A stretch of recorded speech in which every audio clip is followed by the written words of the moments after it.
5 people died, including the attacker, and at least 50 people were injured in a terror attack committed by a Muslim near the Houses of Parliament in London, United Kingdom on the 22nd of March 2017. A day later, Prime Minister Theresa May said in Parliament it is wrong to describe this as Islamic terrorism. It is Islamist terrorism. It is a perversion of a great faith. How is such a statement possible when she described herself in an interview as a practicing member of the Church of England, a vicar's daughter? Does the Prime Minister really not know that the Quran denies the very center of the Christian faith, Jesus' death and resurrection for the forgiveness of our sins in Surah 4, verse 157? Furthermore, can any faith be called great by a practicing member of the Church of England, if it says in Surah 3 verse 85 that only the religion of Islam is accepted by God? We have been here before. Why are Western leaders always saying there is no problem with Islam after such terrible terror attacks? Do they not know that the Quran says, "Fight those who do not believe in Allah" according to Surah 9, verse 29? Muslims are commanded to strive hard against the unbelievers in Surah 9, verse 73. Muslims are told to fight in Allah's way, so they kill and are killed according to Surah 9, verse 111. Muslims are to show hardness to unbelievers in Surah 9, verse 123. Are Western leaders not aware that Surah 33, verse 21 tells Muslims to take Muhammad as their role model?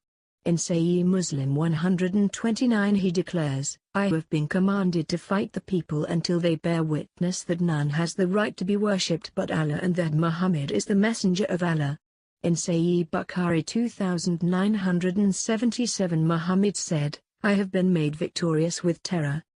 Why are Khalid Massoud and countless other Muslims who cause terror all over the world called Islamists who pervert a great faith when they just follow Islam to the letter? Could that mean Islam has been perverted from its very beginning? Why are some Muslims quoting Surah 5, verse 32 out of context? If anyone killed a person, it would be as if he killed the whole of mankind. The very next verse says, "The punishment of those who wage war against God and his apostle, and strive with might and main for mischief through the land is, execution, or crucifixion, or the cutting off of hands and feet from opposite sides, or exile from the land, that is their disgrace in this world, and a heavy punishment is theirs in the hereafter." Could it be because of ignorance, or are they engaged in a practice called taqiyya in Arabic? It is found in Surah 3:28 and Surah 16-106.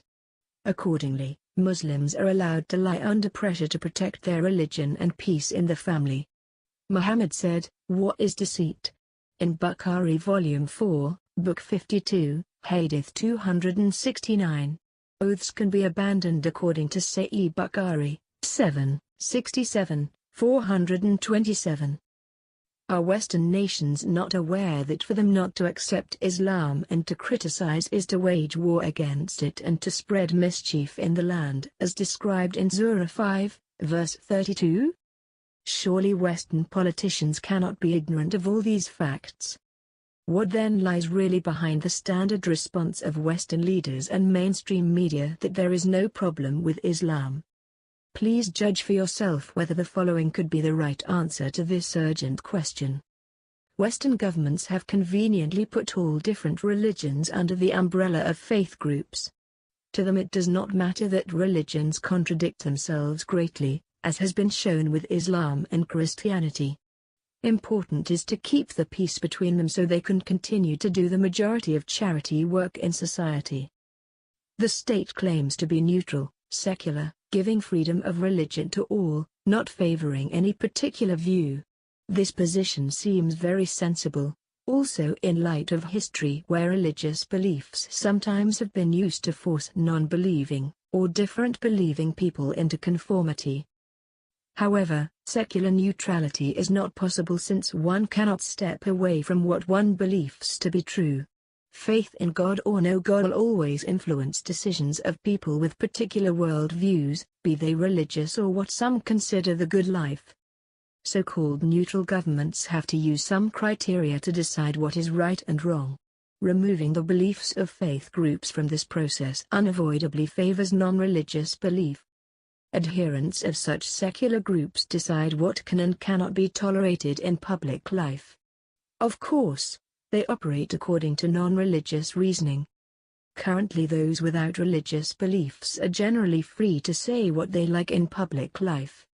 That is why they lie after Islamic terrorist attacks and tell the citizens that Muslims who do such horrendous things have nothing to do with the religion of Islam. Members of faith groups who disagree have to accommodate themselves, or else are excluded from the political process. Surely, it cannot be right to favor those who do not believe that God exists, when it comes to lead and influence the public. That amounts to religious discrimination. Here is how this unjust and unfair situation can be addressed. The reality of religious disagreement needs to be publicly acknowledged rather than denied. Members of faith groups ought to be given the freedom to express their faith-based opinions in public life. Western leaders and the mainstream media should provide opportunities to publicly debate the existence of God and different religions on a national level. This could be achieved through a new program entitled Religious Question Time in the format of David Dimbleby's Question Time television series at the BBC. There is plenty that urgently needs to be discussed. Since the Enlightenment and Charles Darwin, the West is led by atheists who believe there is no God in spite of overwhelming evidence to the contrary. For example, code is absolutely necessary for replication and for life. It is necessary for cells to have instructions to build themselves. Code is necessary for reproduction. Code that has the ability to change itself is required before any kind of evolution can occur. That leads to one of the most important questions: where did the information in DNA come from? How do you get a code without a coder? Computer scientists tell us that this is impossible. For more details, see cosmicfingerprints.com. Please let us know your thoughts via @freetruths.